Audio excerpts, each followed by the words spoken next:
নমস্কার সকল ছাত্রছাত্রীরা, অসংখ্য ধন্যবাদ মিস্টিরিয়াস এক্সপ্লোরার চ্যানেলে আসার জন্য। এটি সমস্ত সরকারি চাকরির প্রত্যেকটি পরীক্ষার জন্য UPSC, SSC, banking, insurance, MTS সমস্ত সরকারি চাকরির পরীক্ষার জন্য এই প্রশ্নগুলো খুবই গুরুত্বপূর্ণ। চলো ভিডিওটা শুরু করা যাক দেরি না করে। হরপ্পা সভ্যতা কিসের তৈরি মুদ্রা পাওয়া গেছে? টেরাকোটা এবং পাথরের।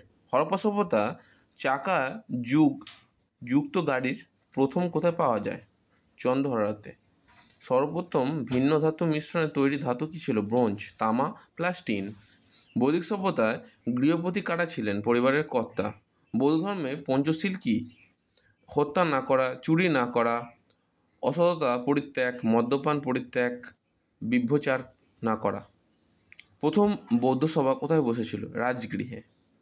ত্রিপিটক কোন ধর্মের পবিত্র গ্রন্থ? বৌদ্ধ ধর্ম। ঠিক আছে, মাথায় রাখবে, প্রশ্নটা খুবই গুরুত্বপূর্ণ কিন্তু। জৈন ধর্মে অহিংসার প্রতীক কী? খরগোশের চিহ্ন বা খরগোশের সমেত হাত। মৌর্য শাসনের গোয়েন্দা বিভাগের প্রধান কে ছিলেন? সমাহর্তা। অর্থশাস্ত্র রচনা করেছিলেন কে? চাণক্য বা কৌটিল্য। অশোক কোথায় বৌদ্ধ ধর্ম গ্রহণ করেছিলেন?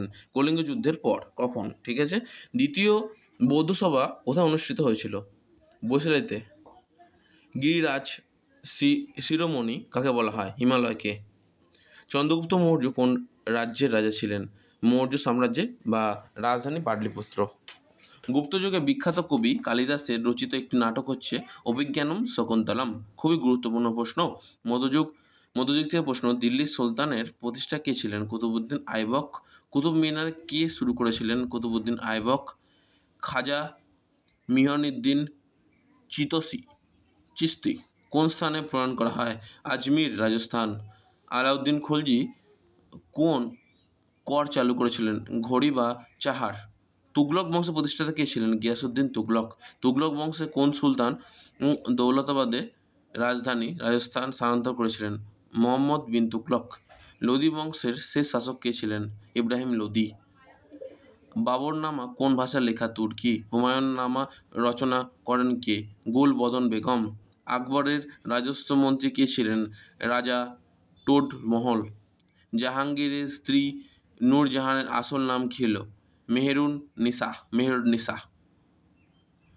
শের শাহর আসল নাম কী ছিল? ফরিদ খান। শের শাহ কোন বিখ্যাত রাস্তা তৈরি করেছিলেন? Grand trunk road. মুঘল সাম্রাজ্যের শেষ সম্রাট কে ছিলেন? বাহাদুর শাহ জাফর। শিখদের দশম গুরু কে ছিলেন? গুরু গোবিন্দ সিং।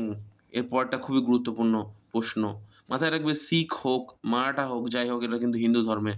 জয় শ্রীরাম অবশ্যই বলবে, এবং তুমি মুসলিম ধর্মের হলে অবশ্যই আল্লাহকে একবার ডাকে দেবে, আর তুমি খ্রিস্টানদের হলে যীশু খ্রিস্টকে অবশ্যই স্মরণ করে নেবে। দাদাভাই নৌরোজি কোন তত্ত্বের জন্য বিখ্যাত? ড্রেন অফ ওয়েলথ তত্ত্ব। ভারতের রাষ্ট্রীয় কংগ্রেসের প্রধান সভাপতি কে ছিলেন? উমেশচন্দ্র ব্যানার্জি। অস্থায়ী বা স্থায়ী? WEC ব্যানার্জি। সিপাহী বিদ্রোহের সময় বাংলা গভর্নর জেনারেল কে ছিলেন? লর্ড ক্যানিং। রাওলাট আইন কবে পাস করে? 1919 সালে। জালানবাগে হত্যাকাণ্ড কবে ঘটেছিল? General Dier. স্বরাজ শব্দটি প্রথম প্রচলন করে দাদাভাই নৌরোজি। বঙ্গভঙ্গ কার্যকর করা হয় 1905। বঙ্গভঙ্গ রদের সিদ্ধান্ত নেওয়া হয় কত সালে? 1911 সালে। সাইমন কমিশন ভারতে আসে কত সালে? 1928 সালে। লাহোর প্রস্তাব পাকিস্তানের প্রস্তাব কবে পেশ করা হয়? 1940 সালে। ভারত ছাড়ো আন্দোলন কবে শুরু হয়েছিল? 9 আগস্ট 1942। আজাদ হিন্দ ফৌজকে গঠন করে সুভাষচন্দ্র বসু। ভারতের প্রথম গভর্নর জেনারেল কে ছিলেন? Lord Mountbatten. ভারতের প্রথম ভারতীয় গভর্নর জেনারেল কে ছিলেন? সি রাজগোপালচারী। ভারতীয় সংবিধান রচনা করা হয় 26শে নভেম্বর 1949। ভারতের সংবিধান কার্যকর করা হয় কবে? 26শে জানুয়ারি 1950। ভারতে প্রথম নির্বাচন কবে হয়? 1951 থেকে 1952 সালে। ভারতের প্রথম মহিলা মুখ্যমন্ত্রী কে ছিলেন? সুচেতা কৃপলানি, উত্তরপ্রদেশ। অমৃতসর শহর কোথায় অবস্থিত? পাঞ্জাব। দক্ষিণ ভারতের সম্রাট নামে পরিচিত কে ছিলেন? কৃষ্ণদেব রায় বা বিজয়নগর সাম্রাজ্য। ঠিক আছে, মাথায় রাখবে, এই প্রশ্নগুলো খুবই গুরুত্বপূর্ণ। এগুলো কিন্তু সরকারি চাকরির পরীক্ষা আসবে সাধারণত। আর একটা কথা বলবো, তুমি পারলে কিন্তু আকাশ স্যারকে একটা প্রণাম জানিয়ে দিও, ভালোবাসা জানিয়ে দিল, এবং মিস্ট্রিয়াস এক্সপ্লোরারকে সাবস্ক্রাইব করে রাখো। ধন্যবাদ। পরে ভিডিও দেখা হবে, শুধু ভালো থেকো।